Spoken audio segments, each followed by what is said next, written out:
lamb shanks cooked with Sichuan peppercorns, a little bit of hoisin sauce, and of course some shiitake mushrooms. Lovely. Couldn't be more Chinese than that, could it? With a little Aussie twist, I know. Now what I've got here, Zoe, is some lovely lamb shanks. Okay. What I'm going to get you to do is season them with plenty of salt and pepper. And I want you to just stop for a second.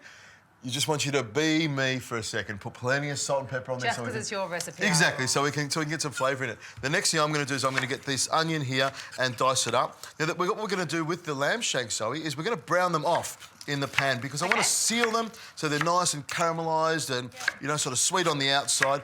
Now, to flavour that up as well, I've got some ginger that I'm crushing as well and some garlic. I've just sort of given it a rough chop. Can you pass me that olive oil, please? Sure. Because I'm going to brown this off. Now, a nice big splush of olive oil. When you are sealing off meat, you want to have a nice hot pan and plenty of oil in there, and you want to hear this sound when you put it in. Be careful because it is quite hot.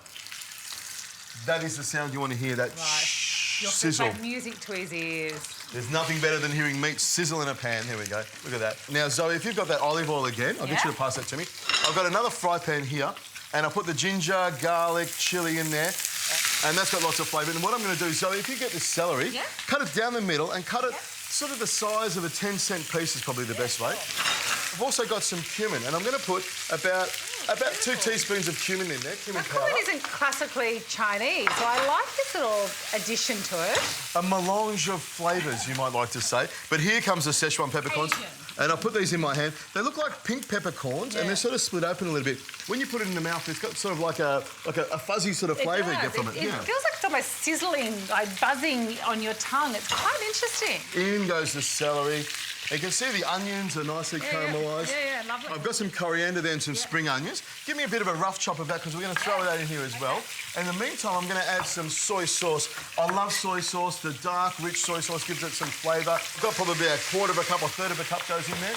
And I've also got some hoisin sauce. And this one's quite thick, about a quarter of a cup as well. And that'll help to darken the sauce and make it nice. And these products are great because there's no added MSG, no preservatives, gluten-free. So I think if you are going to go for adding additional sauces that you're not making yourself, that's a good one to go with. There we go, and it's tasty as well. Now in goes some chopped tomatoes. It always comes back to the taste with Adrian, which is true. I think the majority of people out there probably are taste-based over anything else. It's all about flavour to me. Now, if you have a look at this before, you used fresh shiitakes before. Yep. I've got some dried shiitakes. Lovely. Let them soak and become nice and soft. If they're larger, you might want to remove the stems. That's the only thing. And I always keep that liquid because that is incredibly tasty liquid. It's shiitake mushroom soup, practically. There we go. And I'm going to put some of that in there for you. There we go.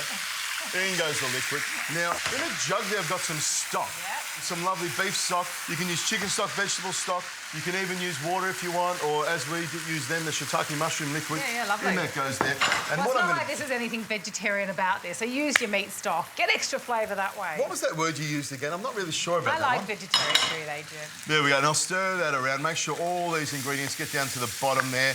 I'm going to pop the lid on this and put it into a preheated oven at 170 degrees Celsius.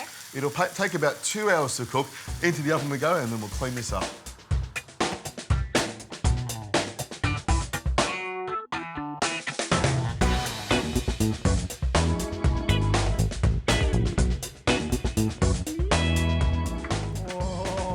You can smell it, can't you? There we go. It's a good smell. Off comes the lid. Wow. Looks good, doesn't it? Dark and rich. And it looks very rich, that, you know, big flavour coming from, obviously, the Sichuan and the shiitake mushrooms. A big bone coming out the end there. There we go.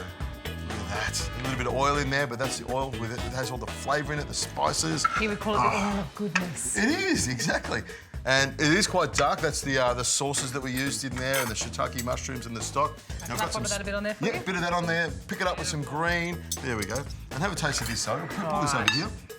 That really just flaked off the bone beautifully, actually. That's exactly what you want. When it comes off the bone like that, you know it's cooked beautifully. It's going to be moist because it's been sitting in the oven with a lid on it with all that liquid. That's cooked to perfection, you know. I love the Sichuan. You know, it's interesting, I didn't know, but the Sichuan actually is part of the citrus family. So, you know, that's where we get that aniseed sort of zingy type flavour to it. It's really nice. That's why it tastes so good and goes so well with this lamb and shiitake. You know, Adrian, it's big, it's full-bodied, slightly too much oil. That's why my soup was so good, you know, balanced out everything. But, you know, 3 amazing recipes.